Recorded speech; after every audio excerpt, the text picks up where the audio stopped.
Il-Partit Laburista fakkar jumlom b'attività li ġabret taħt saqaf wieħed omijiet minn kull qasam tal-ħajja li qasmu l-sfidi li ħabtu wiċċhom magħhom u l-aspirazzjonijiet tagħhom għal uliedhom u li tulidhom.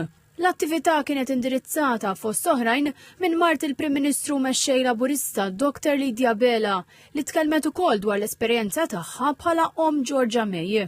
Fid-diskors tagħha Dr. Bela qalet li l-ebda għandha tiġi ġġudikata jew tħoss sens taħtija għax tkompli tavvanza l-karriera tagħha. Għal dan il-għan ħabbret proposta tal-Partit Laburista li għandha l-iskop li tibdel il-mentalità dwar ir-rwol tal-mara. Kampanja nazzjonali edukattiva propju biex tkisser l-istereotipi fejn se nkunu qegħdin nedukaw lis-soċjetà tagħna u lil Malta tagħna illi it-trobbija tal-ulied, ir-responsabilità tal-familja mhijiex biss ta' sess wieħed, imma hija ta' kulħadd. Huwa importanti li mhux biss nagħmlu liġijiet, mhux biss nagħtu inċentivi finanzjarji, imma wkoll illi nbidlu il-mentalità ta' din is-soċjetà.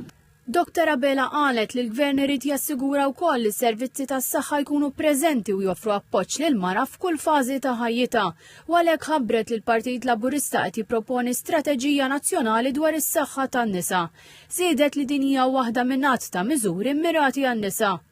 Ukoll fuq it-tema tas-saħħa, Dr. Bela qalet li Malta għandha fost l-aqwa rata ta' fejqan tal-kanċer tas-sider u l-Gvern irid li din tkompli titjieb. U miżura oħra illi għandi l-pjaċir inħabbar illum fejn jidħol il-kanċer tas-sider u illi r-rata ta' screening se tkun qed tonqos għal 45 sena. Dr. Bela għamlet ukoll referenza tibdil fil-liġi tal-IVF li permezz tiegħu twildu aktar minn 1000 tarbija. Fakret li Gvern Laburista qed jagħti rifużjoni tal-ispejjeż ta' dawk li jagħmlu l-IVF kif ukoll benefiċċji bħal miscarriage leave u l-bereavement leave.